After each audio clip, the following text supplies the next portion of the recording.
इस वीडियो को देखने के बाद आप समझ पाएंगे कि आलस्य क्या है, यह कैसे पैदा होता है और इसे कैसे खत्म किया जा सकता है। एक बार आलस्य से परेशान एक व्यक्ति गौतम बुद्ध के पास आता है और कहता है, बुद्ध, मेरे अंदर बहुत आलस्य है। मैं इस आलस्य की वजह से अपने जीवन में वो सब कुछ नहीं कर पा रहा जो मैं करना चाहता हूँ। इस आलस्य ने मुझे बहुत परेशान कर रखा है। इसकी वजह से मैं अपने जीवन में उन्नति नहीं कर पा रहा हूँ। कृपया आप मुझे इस आलस्य से छुटकारा पाने का कोई तरीका बताएं। यह सुन गौतम बुद्ध मुस्कुराते हैं और उस आलसी व्यक्ति से कहते हैं, तुम्हें कैसे पता कि तुम्हारे अंदर आलस्य है? उस आलसी व्यक्ति ने कहा, बुद्ध, केवल मैं ही नहीं बल्कि मेरा पूरा परिवार भी यही कहता है कि मैं एक आलसी व्यक्ति हूँ। बुद्ध ने कहा, क्या तुम मुझे इसका प्रमाण दे सकते हो कि तुम एक आलसी व्यक्ति हो? उस आलसी व्यक्ति ने कहा, जी बुद्ध, मैं दे सकता हूँ। बुद्ध ने कहा, फिर प्रमाण दो। उस आलसी व्यक्ति ने कहा, बुद्ध, मैं ये तो जानता हूँ कि सुबह उठना मेरे स्वास्थ्य और मेरे मन दोनों के लिए ही लाभकारी है, लेकिन मेरा आलस्य मुझे सुबह जल्दी उठने ही नहीं देता। बुद्ध ने कहा, अच्छा, परंतु क्या तुम्हें पता है कि आलस्य होता क्या है? उस आलसी व्यक्ति ने कहा, बुद्ध, मुझे ये तो नहीं मालूम कि आलस्य होता क्या है, लेकिन ये जो कुछ भी है बहुत बुरा है। बुद्ध ने कहा, आलस्य एक मानसिक अवस्था है, एक भाव है, एक विचार है, जिसे जाने अनजाने में हम इंसान खुद ही अपने अंदर पैदा करते हैं। आलसी व्यक्ति ने कहा, परंतु वो कैसे बुद्ध?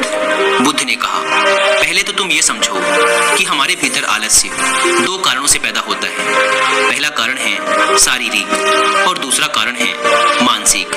शारीरिक आलस्य का पहला कारण है भोजन। जब हम कोई ऐसा भोजन ग्रहण करते हैं जिसमें खुद कोई जीवन नहीं है, तो ये भोजन हमारे शरीर के लिए बोझ बन जाता है और फिर यह हमारे अंदर आलस्य पैदा करता है, क्योंकि हमारा शरीर भोजन से मिलने वाली ऊर्जा के सहारे चलता है और फिर हम इसे जैसा भोजन देते हैं वैसे ही ऊर्जा हमारे शरीर को भी प्राप्त होती है। इसलिए अगर तुम आलस्य से बचना चाहते हो तो आसानी से पचने वाले और सीधे प्राकृतिक से प्राप्त होने वाले भोज्य पदार्थों को अपने भोजन में शामिल कर दो। शरीर के स्तर पर आलस्य का दूसरा कारण है गलत तरीके से चलना, गलत तरीके से बैठना और गलत तरीके से लेटना।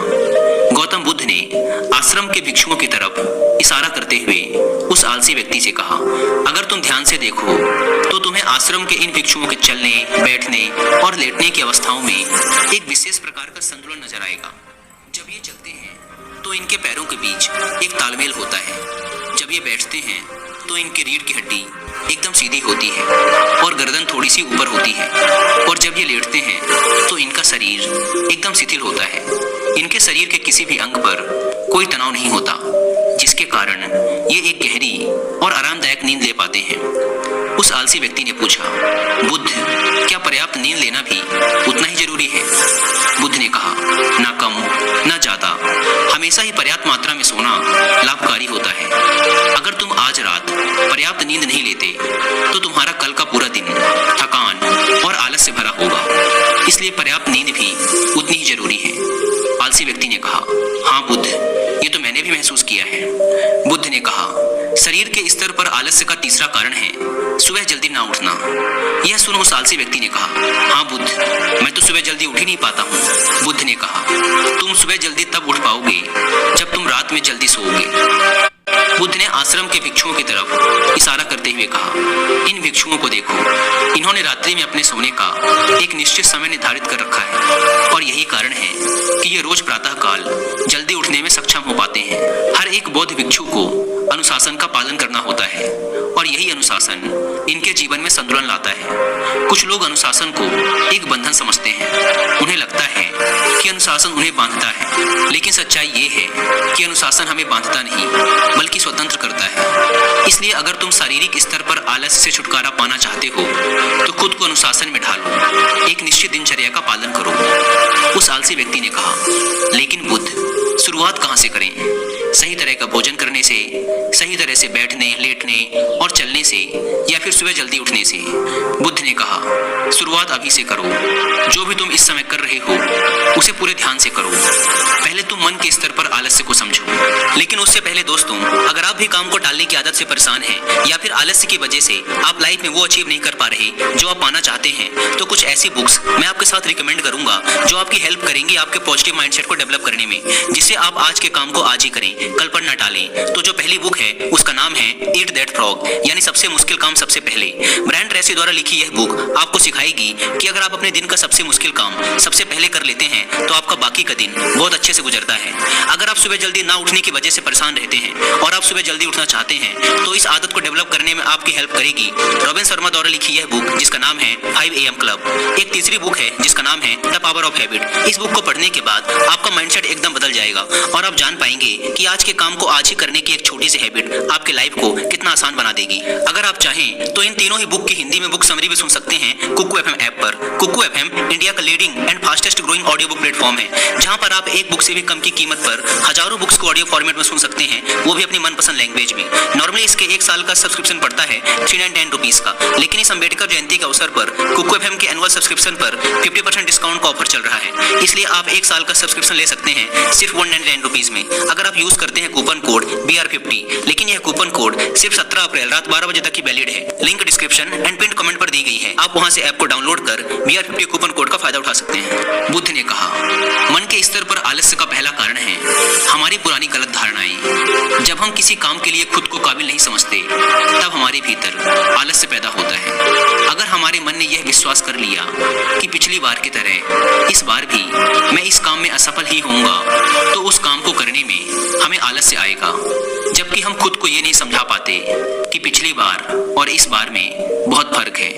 अब हम मानसिक तौर पर वो नहीं हैं जो पहले थे। हमने पिछली हार से बहुत कुछ सीखा भी है। इसलिए मानसिक आलस्य से बचने के लिए सबसे पहले खुद पर विश्वास करना सीखो। मानसिक आलस्य का दूसरा कारण है छोटी सोच वाले और आलसी व्यक्तियों का साथ करना।